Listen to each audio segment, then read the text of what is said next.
Bonjour! Dans cette vidéo, vous allez apprendre à trouver les diviseurs d'un nombre. Trouvez tous les diviseurs de 54. Passons maintenant à la correction. Nous recherchons les diviseurs de 54, c'est-à-dire tous les nombres qui divisent 54. Ou plus exactement, quand on effectuera la division euclidienne de 54 par ce nombre, le reste que l'on obtiendra sera 0.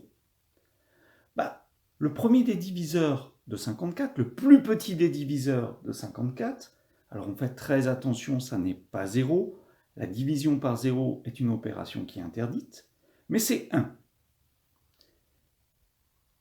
Et on va se poser la question, mais si je fais ma division 54 divisé par 1, qu'est-ce qui se passe?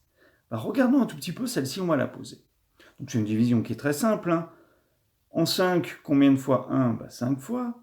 Je soustrais mon 5, il reste 0. J'abaisse le 4. En 4, combien de fois 1? 4 fois. 4 moins 4, 0. J'ai bien ce fameux reste qui est nul. Donc 1 est bien un diviseur. Et j'ai combien de fois 1 dans 54? 54 fois, ça n'est pas une grande surprise. Donc finalement, je pourrais écrire que 54 n'est rien d'autre que 1 fois 54. Et donc si 1 est un diviseur de 54, du coup j'en trouve également un autre. 54 est également un diviseur de 54. Donc lui, je le mets à l'autre bout de la chaîne et j'ai obtenu 2 diviseurs. Donc à chaque fois que je vais trouver un diviseur, je trouve la valeur qui lui correspond et j'en obtiens un deuxième. Maintenant, je vais continuer et je vais tester au fur et à mesure mes entiers. Après 1, je prends 2. Est-ce que 2 est un diviseur de 54? La réponse est oui, parce que 54 est un nombre pair. 2 fois combien me donne 54? Alors là où je fais du calcul mental, où je prends ma calculatrice pour effectuer la division. J'obtiens 27. Et du coup, j'obtiens un deuxième diviseur qui lui est associé. Maintenant, je vois l'intervalle où je vais chercher mes diviseurs diminue à chaque fois. Je les cherche entre 2 et 27. Je continue. Est-ce que 3 est un diviseur de 54? Là aussi, la réponse est oui. Alors pourquoi? 5 plus 4, ça fait 9.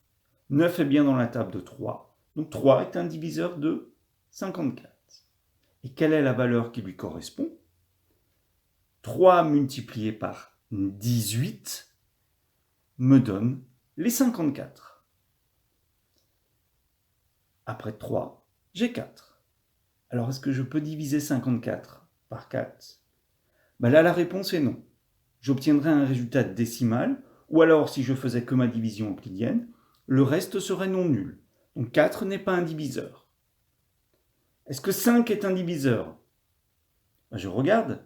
54 se termine par un 4, donc il n'est pas dans la table de 5, donc 5 n'est pas un diviseur. Et je passe à 6. 54 est bien dans la table de 6. 6 multiplié par 9 me donne 54. Je recherche des nombres entre 6 et 9. Là, je me rends compte que je devrais tester 7 et 8. Mais là, ça ne marche pas. Ce ne sont pas des diviseurs.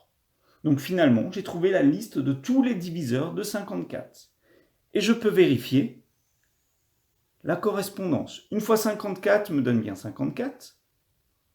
2 fois 27 me donne bien 54. 3 fois 18 me donne bien 54. Et 6 multiplié par 9 me donne bien 54.